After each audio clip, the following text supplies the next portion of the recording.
রাত বাজে প্রায় 11:45। তুমি ঘুমাও না কেন এখনো? আরে ক্লাসের একজনের বার্থডে উইশ করার জন্য জেগে আছি। বাপরে, কারে বার্থডে উইশ করার জন্য জেগে আসো? ফ্রেন্ড। ছেলে নাকি মেয়ে? ছেলে। আরে ক্লাসের বার্থডে উইশ না করলে মন খারাপ করবে। আমার সাথে কথা বলতে আসলে তোমার 10টা বাজে ঘুম চলে আসে, অথচ কোন ছেলের জন্য রাত 12টা পর্যন্ত অপেক্ষা করতেছো বার্থডে উইশ করবে বলে? তোমার সাথে আমার সম্পর্ক আজ প্রায় 4 বছরের, প্রায় 5-এর কাছাকাছি আর কি। কই কোনোদিন তো আমাকে 12টায় বার্থডে উইশ করোনি।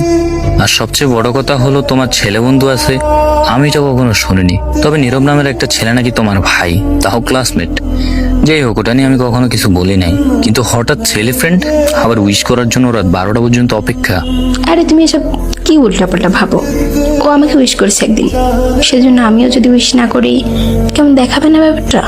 ও আচ্ছা, উইশ করা হইলে ঘুমিয়ে যেও, আমার ঘুম আসতেছে। আল্লাহ হাফেজ। যারা আমার সাথে কথা বলার জন্য রাত 12টা পর্যন্ত জেগে থাকার ক্ষমতা হয় না, যার 10টা এবং 11টা বাজে ঘুমাতে হয় বাধ্যতামূলক, সে তার ক্লাসমেটকে উইশ করার জন্য রাত 12টা পর্যন্ত কেন অনলাইনে থাকবে? ক্লাসমেট এবং জাস্ট ফ্রেন্ড তো আমাদেরও আছে। বিষয়গুলো কেমন যেন একটু এলোমেলো এবং অগুছালো হয়ে যাচ্ছে। এ বিষয়ে অবশ্যই জানার প্রয়োজন আছে, জানার দরকার আছে। আগামীকালই জানার চেষ্টা করবো কে এই ছেলে যাকে বার্থডে উইশ করার জন্য আমার গার্লফ্রেন্ড রাত 12টা পর্যন্ত অপেক্ষা করতেছে।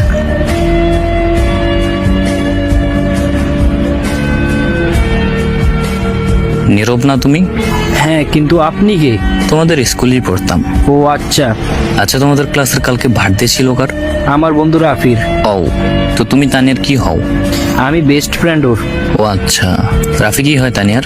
বিয়ে অল্প কদিন হইলো, রিলেশনে গেছে। তাহলে আমি কে? আপনি নাকি তানিয়ার ভাই? হ্যাঁ।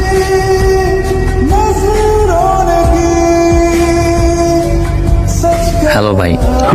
তানিয়ার সাথে কিভাবে রিলেশনে গেছো? আপনি কে? আমি ওর ফ্রেন্ড। তানিয়া বলেনি আমায় ও যে রিলেশনে গেছে। ও, ওর সাথে রিলেশন হয়েছে মাত্র 2 মাস। ও আচ্ছা, প্রপোজ কে করছে? এটাই জানার ছিল। সুখীতে করে নিয়ে কখনো কষ্ট দিও না। হ্যাঁ ভাইয়া। আল্লাহর কাছে সবসময় আপনাকে চাইতাম, এমন কোনো দিন বাকি ছিল না যে আমি আপনার জন্য আল্লাহর কাছে দোয়া করিনি। মন থেকে ভালোবাসছি, কিন্তু আপনি এত নিচু হবেন আশা করিনি কখনো। 5 বছরের সম্পর্কটা নষ্ট করে দিলেন। কি কম দিয়েছি আপনাকে? আপনি আপনার ক্লাসমেটের সাথে প্রেম করলেন যে, তাও আমাকে একটু জানালেন না। আমার চোখের প্রতিটা ফোঁটা পানি আপনার কাল হয়ে দাঁড়াবে। কিছু বলার সুযোগ দেব না আপনাকে। আপনি ব্লক লিস্টে থাকুন। আর এখন থেকে আপনি আমার কাছে মৃত। কখনো রাস্তায় দেখা হলে না দেখার ভান করে চলে যাবেন প্লিজ। प्यार झूठा था जताया ही क्यों। ভাইয়া, জানি তানিয়ার উপর অনেক রাগ করে আছেন। আমি জানি না কি থেকে কি হয়ে গেল। আপনাদের এত সুন্দর সম্পর্কটা নষ্ট হতে দিব না ভাইয়া আমি। তানিয়া অনেক মন খারাপ করে আছে, প্লিজ ওরে মাফ করে দেন। ও আর কখনো এমন করবে না, আমি কথা দিচ্ছি আপনাকে। বললেই কি হলো? এত ভালোবাসার পরও যে অন্য কাউকে খুঁজে নিতে চায়, তাকে আর দ্বিতীয়বার লাইফে নেওয়া ঠিক হবে না। বিশ্বাস করো সাদিয়া, তুমি তো জানো আমি ওরে কতটা ভালোবাসি। মোবাইলের ওয়ালপেপার থেকে শুরু করে ফেসবুকের কাভার, নিকনেমটা ওকে নিয়েই দিয়ে রাখছি। কি কমতি ছিল সাদিয়া আমার? তুমি তো জানতে আমি ওরে কতটা ভালোবাসি। তুমি বাধা দাওনি ওরে, এখন কিভাবে বলো ওরে ক্ষমা করে দিতে? হ্যাঁ, মজা করতে করতে কি হয়ে গেল কিছুই বুঝতে পারি নাই। কিন্তু ভাইয়া বিশ্বাস করেন, আমি বলেছি না ও আর কখনো এমন করবে না। তানিয়াকে মাফ করে দেন। না রে, আমার লাইফে আমি সবচেয়ে বড় ধাক্কা খাইছি, হার চাই না। কিসের বিনিময়ে আপনি আবার ঠিক হবেন? আমার ভাঙা বিশ্বাসটা ঠিক করে দিতে পারবে? খাবার খেতে গিয়েও আমি খাবার গিলতে পারিনি সাদিয়া। কান্নায় ভেঙে যাবো এইভাবে কখনো ভাবিওনি আমি। আমাকে একা ছেড়ে দাও। ভাই, তানিয়া প্রচুর কান্না করতেছে, খাবারও খায় না ঠিক মতো। আর ওর সামনে এক্সাম, মাত্র 2-4 দিন বাকি আছে। এই অবস্থায় আপনি এমন করলে ও হয়তো পরীক্ষায় অনেক খারাপ রেজাল্ট করবে। ভাইয়া, আমি না আপনার আদরের ছোট বোন। ছোট বোনের চোখে দেখেন আমাকে। মনে করেন ভুলটা আমি করছি, মাফ করে দেন। এমন করে যখন বলতেছো তখন তোমার মুখের দিকে তাকিয়ে সব ঠিক করে নেব। তবে সত্য থাকবে একটা, যে কোনো শর্তে রাজি আছি, বলেন।